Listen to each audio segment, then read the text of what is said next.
I don't think I'd like the 100 coin shines in Super Mario Sunshine.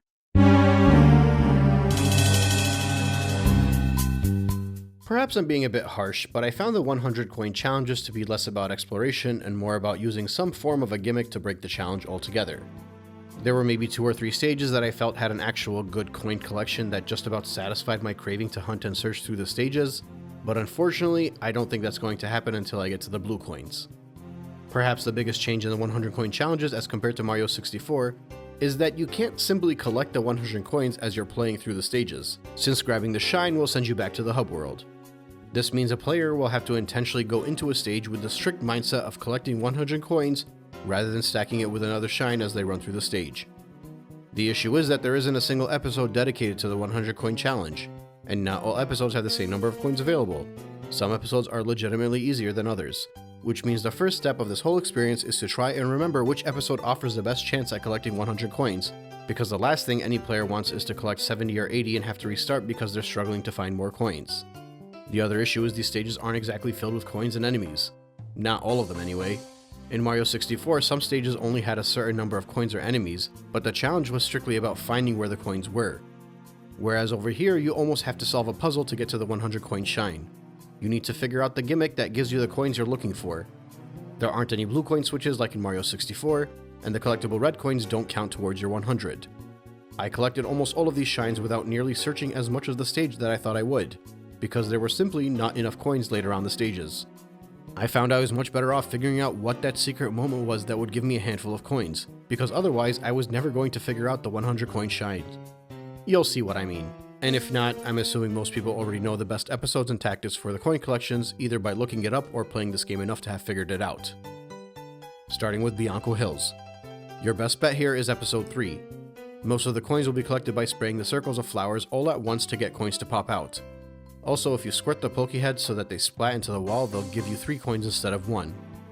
Outside of that, most of the coins can be collected in the lake or the area surrounding it. This shine was time-consuming. Spraying the flowers altogether was not nearly as fun as the 5th or 6th time as it was the first time. It made the whole challenge feel tedious, and while I can appreciate having to scale the whole lake to look for coins to grab or jump on the ropes to get some coins around there, I think in general this one was somewhat mind-numbingly boring and monotonous. Rico Harbor fared a bit better. It doesn't matter a whole lot which episode you choose, but episode 3 has various beneficial elements in the stage. The smart thing to do is to run through the underground sewers to grab about 1/3 of all the coins you need. This is similar to having to defeat the flowers in Bianco Hills, and more enjoyable to do since it's part of the concept of searching everywhere to grab coins. The remaining coins can be found throughout the water and above the scaffolds.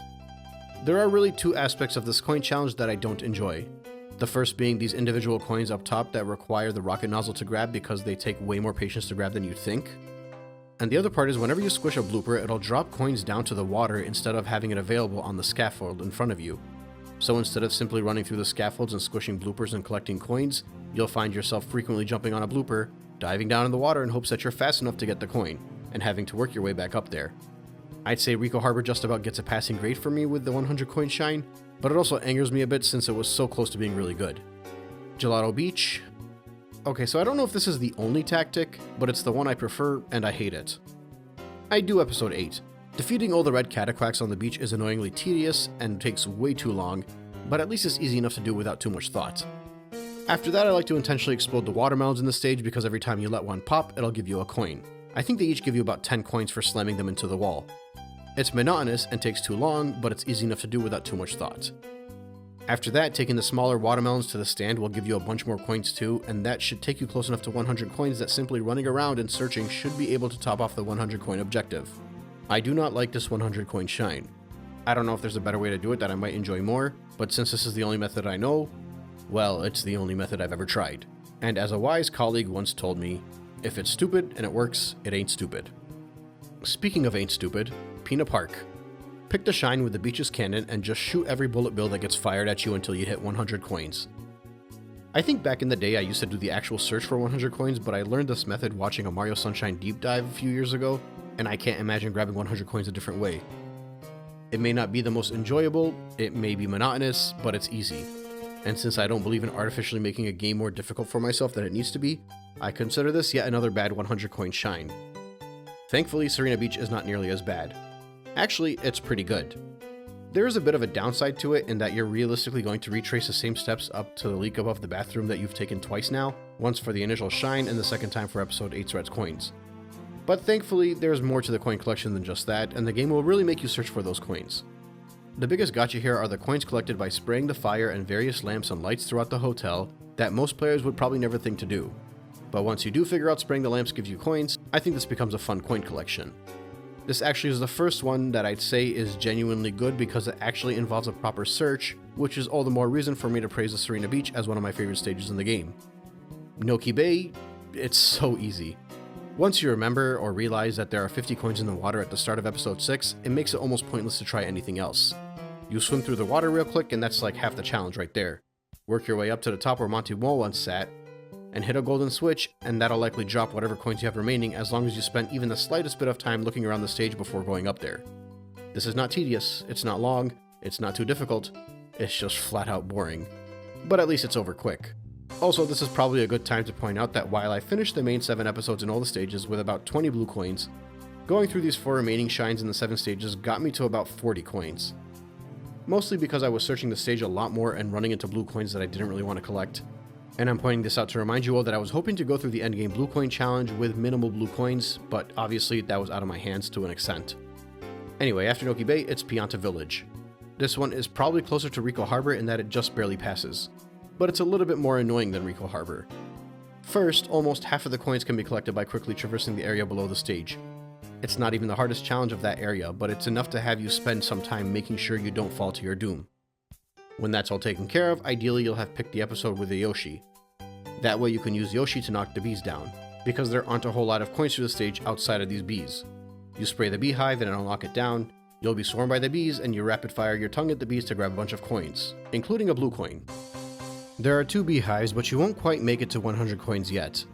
I looked around a lot and could find virtually no coins at this point.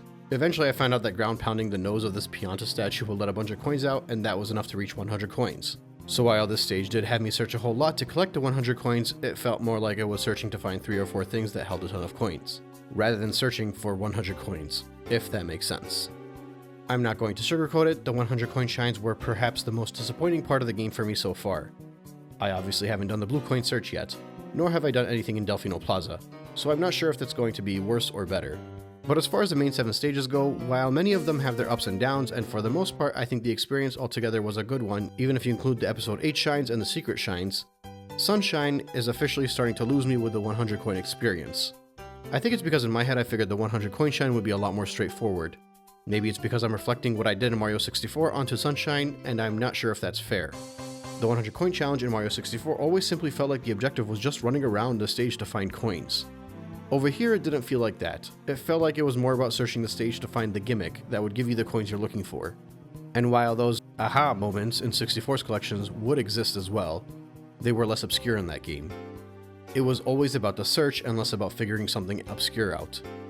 And I guess after going through the 70 shines with an overwhelming majority of them being more about the action platforming and a bit of problem solving or combat, I was really hoping the 100 coin shines would be the moment that I go out of my way to scale the entire stage to find the cluster of coins as a reward. But I guess that's not meant to be. And to an extent that makes me a lot more optimistic for the pending blue coin challenge. Cautiously optimistic, I might add. But still, it'll be nice to look everywhere and hunt for the blue coins before I inevitably have to pull up a guide. With that being said, I'm still not ready to take on the blue coin challenge. There's something much more exciting that we need to go through. And with the shines and the stages all wrapped up, it's finally, time to take on the Plaza of Delfino Isle.